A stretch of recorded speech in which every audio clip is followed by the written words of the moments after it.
So this second coat of mud isn't very thick. I'm going to have 2 fans going in here, just a whirlwind of air to dry this coat out. A whirlwind of wind and dry my mud.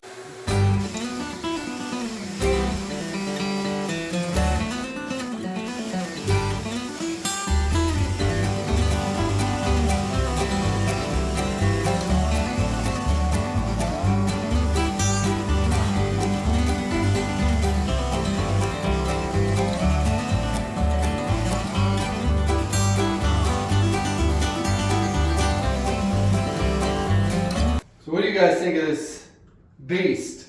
Using it on the ceiling, it's a good shoulder workout. Still not as bad as hand sanding over your head. On the walls, it makes it a breeze. These walls are way smoother than they need to be for the texture that I'm going to be putting on here. But the ceiling has to be perfect. So I got to get up close and personal with a flashlight and this little bit more detailed vacuum sander. Then I'll have to go down to a sanding sponge to get right up into those corners, basically getting a flashlight in my eye within inches of the ceiling. This is one way to do it. Another way to do it is to roll the whole ceiling with a thin mixture of joint compound. Roll the whole thing like you were rolling paint on, and then sand. This sander here, the big red one, won't get into the corners. I dare you guys to go do this to your own house. Get within a foot of the ceiling and run a flashlight across it. Tell me how flat your ceiling is. Or down your walls. Woo! Good thing this wall's getting texture.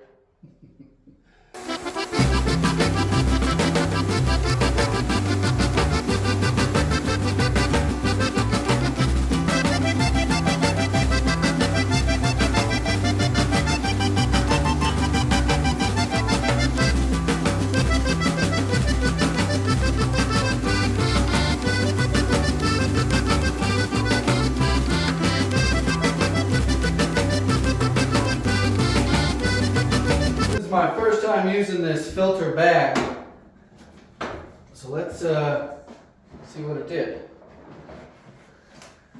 So the actual filter is pretty clean, and all that drywall dust is supposed to be in this large bag here. Not sure if it's more economical to run that way. I think it was about $20 for 2 of those bags, and one filter I think it's $22. The texture that's going on the wall is called skip trowel. Getting it all figured out inside the closet. What I'm getting figured out is the thickness of the mud. If it's too thick, it goes on the wall too thick. Too thin, goes on the wall too thin. You can't get your knockdown or your simulated plaster look. It's kind of like a knockdown texture, but you are just kind of randomly placing the globs and smearing it smooth. I'll also put some pictures from the internet on skip trowel. Every one is different. It's all done by hand, so everyone looks a little bit different. Opinions vary from around the country. Some people think that it's hideous. Some people pay extra big bucks to have this put in their house. It is very interesting. Wall texture, or the way walls look in these strong opinions, especially those in the Northeast. I have a lot of experience up there. Actually, that's the last time I saw real plaster was in the Northeast. You know, where they have those swirls in the sand around light fixtures and stuff.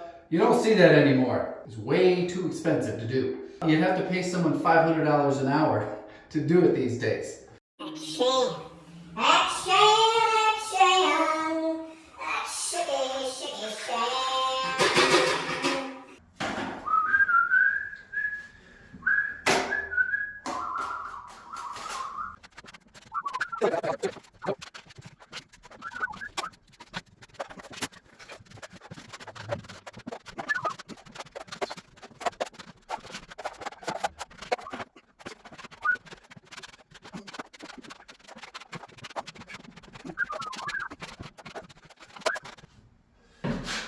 I'm actually going to get a fan going right now, 2 fans going, so that I can get these walls primed I don't know, maybe at the end of the day. It's on there fairly thick, but if I get enough fan going in. Yeah, you know what I'm talking about.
About halfway through, things are looking real good. There is still work to be done on this texture once it's fully dry. I'll show you that right before I paint. I'm looking forward to painting this. I got a new paint sprayer that I'm going to try out. Hopefully it works as well as I think it's going to work. Have you made a comment yet on this lovely texture? Maybe you want to see what it looks like fully painted before you put your opinion down. And I understand that. I watch thousands of hours of YouTube a year and never comment. So I understand. Feel free to send me a message on Patreon. That's where all the behind the scenes videos are, as well as the only way to get in touch with me directly. Can you see me over? Whoa. So the mix was a little bit too thick. I couldn't get a thin coverage. It was just going on too thick. So it all went back in the bucket, and I gotta dilute it down with a little bit more water. A lot of times I would just cut this out and keep on going, but I thought you should know a couple of the details. You don't want to over-thin it, because then it's there's no way to dry it out. Take the water out.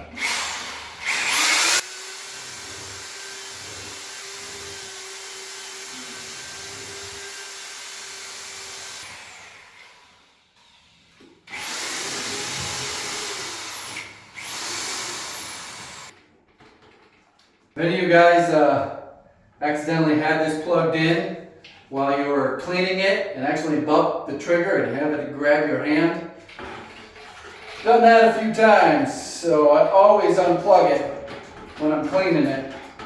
And you gotta clean it, because you don't want it to dry on there. And then next time you go to mix, you got little chunks mixing in.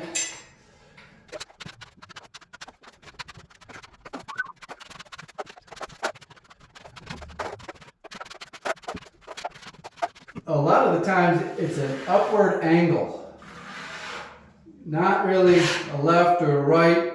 I might get an angle this way, but it's diagonal. Probably wondering about the title of the video, and you don't understand. I don't understand, Handyman. Well, this is one of those features that realtors like to sell. When they have their listings, they'll call out something unique to make it look elite, make it look high-end, high class. I had mentioned in a previous video about water filters, reverse osmosis water filters. That's like a trending option that apparently people like to find in the house that they're thinking of buying. Some fancy water filtration, you know. Oh yeah, well, something like this house would be called out hand troweled texture, artisan wall texture, something along those lines. They always come up with something goofy. Are any of you guys in the housing market?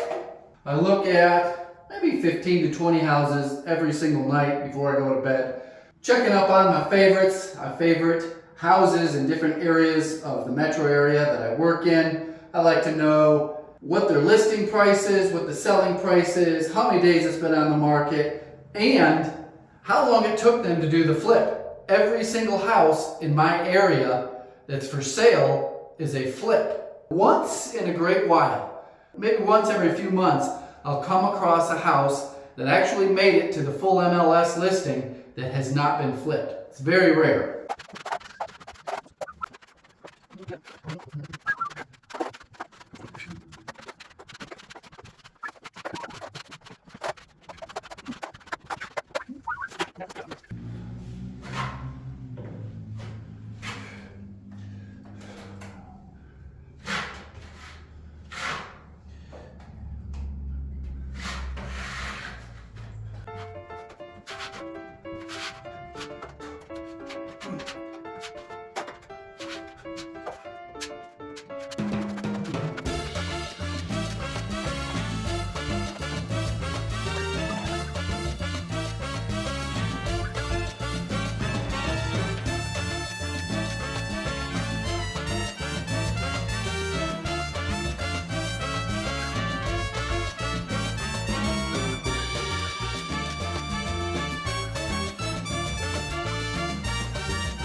About 90% done. That other 10% happens once it's dry. Make sure you subscribe, the like button, click the bell, so you know when the next video comes out, you see how we finish off this luxury skip trowel texture. Goodbye.